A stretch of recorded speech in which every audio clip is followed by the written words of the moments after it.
Hello there, Mad Mike here, and welcome back to the channel. And today we are going to be talking about some interesting casting news involving a new Disney animation film. I was about to say Pixar because I'm used to saying Pixar, but it's actually done by Disney Animation Studios, same studio that did, I believe, Wreck-It Ralph was one of their bigger ones, and several other films. But they kind of resemble a little bit of Pixar, even though if you look at the actual art aesthetics, they are kind of different. But a lot of the Pixar films are different from film to film. So, in terms of the art style, but this is seemingly in the style. The movie itself, Raya and the Last Dragon, is actually stylistically looks a lot like Lilo and Stitch, and I believe it's actually from the same group of animators that were responsible for that. So that would kind of make sense, I guess. But the real news here, though, is that today it was announced that the former star of the film, Cassie Steele, has been replaced by Kelly Marie Tran. And if any of you, are Star Wars fans, you obviously know who Kelly Marie Tran is. She is the actress who portrayed Rose Tico in Rise of Skywalker and more infamously in The Last Jedi. Now, Kelly Marie Tran. Now here's the thing. I don't disagree with the casting. I'm just more curious about the circumstances because this is kind of weird. So it was announced today that Kelly Marie Tran would be starring in this film, and that Cassie Steele was no longer starring in this film. They never gave a reason why Cassie Steele dropped out of this movie. They never said, a lot of the times they'll say, oh, there were scheduling conflicts, or this ran into this, or, maybe she just wasn't a good fit.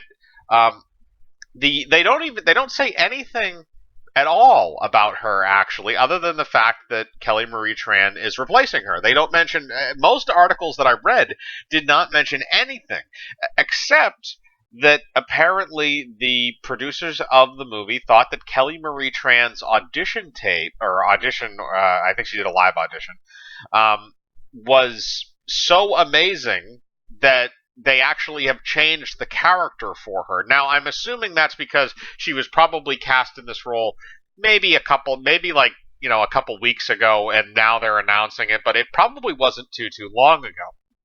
Now, the weird thing about this, is that, it counters actually a couple of things which I find kind of hilarious, but the main thing is that they don't give a reason why this original actress was recast. This actress has not come out and stated anything about this. She's not stated, whether it's personal issues, whether it's, whether it has to do with schedule, whether it has to do with, them just not wanting her for the part anymore for whatever reason. I mean, again, that happens in Hollywood pretty frequently. I find it odd that they give absolutely no explanation. And maybe we'll get clarification of this in the next couple of days, but this is just kind of my speculation as of right now.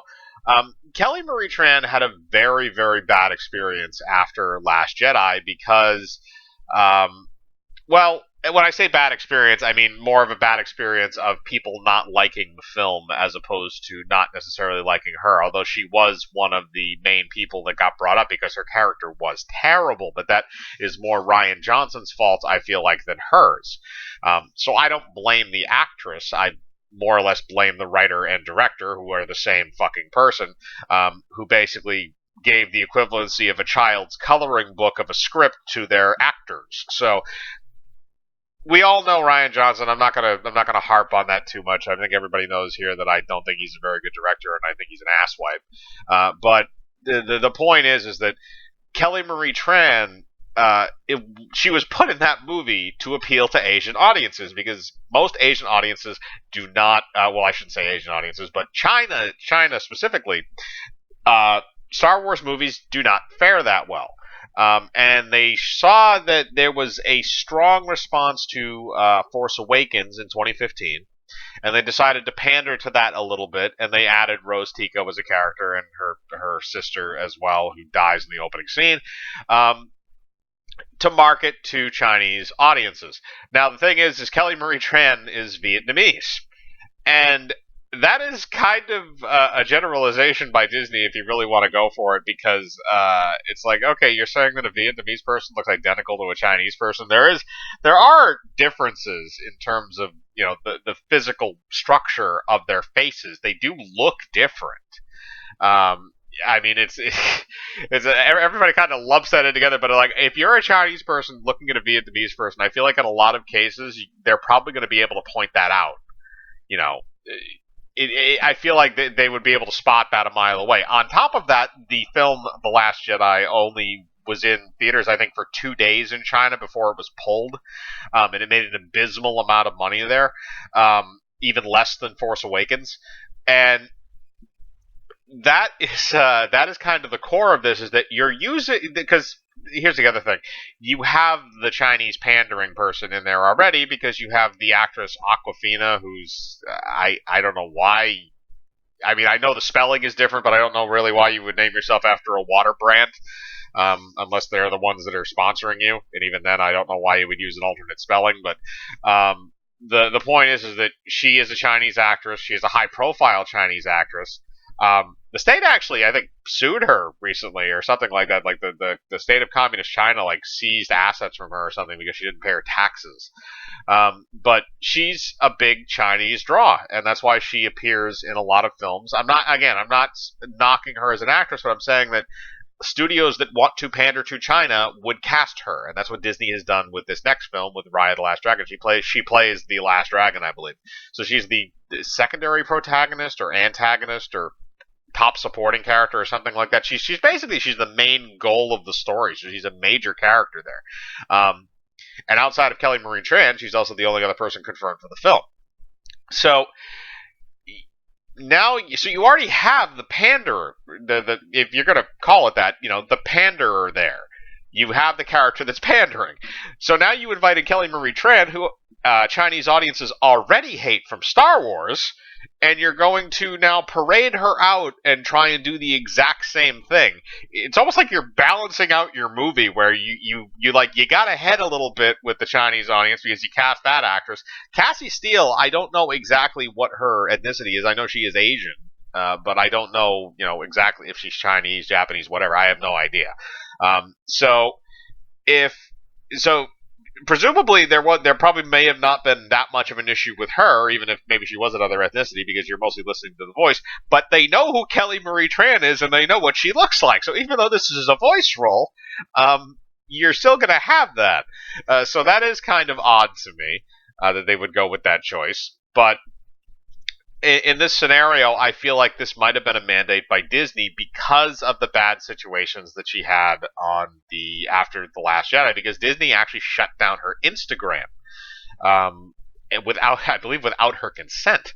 And a lot of people made the connection that was her being basically chased off the internet by trolls because of the movie, when in reality Disney as a company came and shut it down. So maybe she threatened to sue them, maybe she threatened some kind of legal action, and then this is the direct result of that arbitration, maybe, is that they gave her this role and they said, okay, Cassie Steele is not a big actress, she's not a big, actually, I stand corrected, it could also be this type of situation.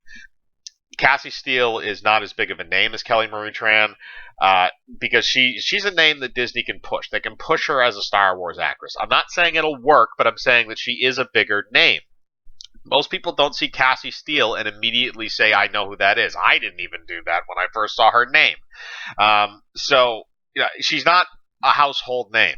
I would not say Kelly Marie Tran is either, but she's definitely more of a hot topic, I think, at least if we're looking historically. You could remember the Rose Tico thing if you're a Star Wars fan. You're going to remember that. If you're even if you're a casual Star Wars fan and you don't really give a shit about anything, you probably remember that because it was kind of a big blowback thing, and her character kind of stuck out as being one of the crappier ones in the film. Her and Lena Dunham's I can't remember, Captain Purple Hair there. I can't even remember her damn name.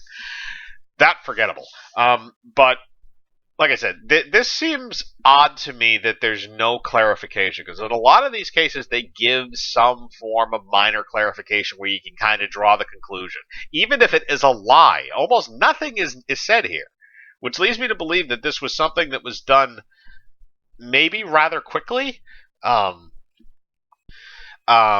It doesn't necessarily feel like this has been something that has been planned for a while. Also, Cassie Steele was only cast in August of 2019, a little over a year ago.